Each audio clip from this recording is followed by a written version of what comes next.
Donc, voilà voici le tutoriel numéro 13.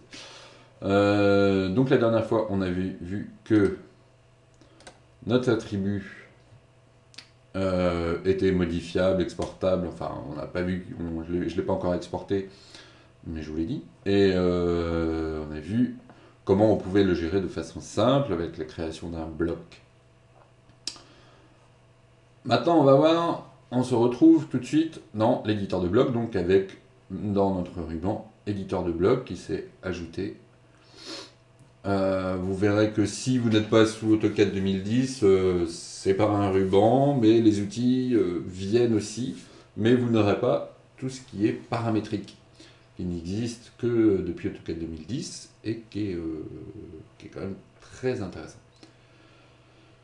Donc, on va voir un petit coup pour le paramétrique, ce qui est assez simple, que je trouvais formidable quand il est sorti, et finalement que j'utilise pas beaucoup.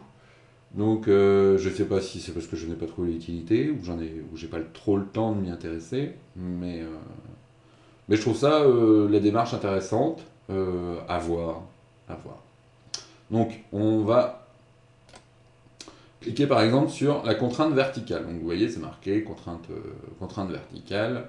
Ils ont fait un petit dessin, c'est pas bien compliqué. Et il suffit juste de sélectionner notre trait. Et ce trait-là sera toujours vertical. Quoi qu'on fasse, quoi qu'on modifie, si on essaye de le modifier, on s'aperçoit qu'en fait, si on prend notre poignet, notre trait est vertical, c'est l'autre qui va bouger. On peut très bien dire aussi qu'on veut que celui qui le touche soit toujours horizontal. Donc on a le petit signe horizontal qui arrive là. Et si on modifie, les deux sont... Alors là, ça devient carrément intéressant, puisque du coup, notre rectangle, si on n'utilise que cette poignée-là, sera toujours un rectangle. On peut vouloir que l'angle soit toujours le même pour entre ce trait-là et ce trait-là. Il suffit de lui demander. Donc on sélectionne celui-là, on lui dit que c'est comme ça.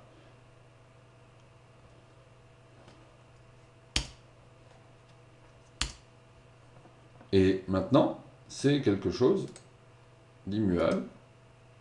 Entre deux, l'angle sera toujours de 120 degrés. Donc ça, c'est assez intéressant. C'est assez intéressant dans le fait qu'on peut avoir des blocs qui doivent toujours avoir le même angle, où on veut les modifier, après on peut enlever la contrainte, mais c'est très intéressant d'avoir des contraintes que l'on peut appliquer à des objets. Mais ça, on peut le faire aussi dans un dessin tout simple AutoCAD de paramétrique et partout. Donc je supprime en appuyant sur supprime pour l'angle, et autrement les contraintes géométriques et non dimensionnelles. Il suffit, on a une petite croix quand on passe dessus, on peut la supprimer individuellement. Et dans ces cas-là, les contraintes ont disparu.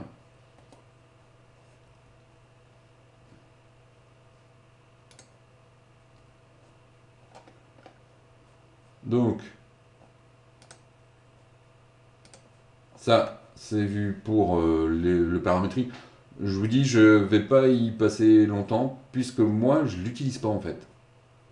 Vous verrez, vous, si vous en avez l'utilité. Donc voilà, c'était un petit tutoriel sur le bloc paramétrique.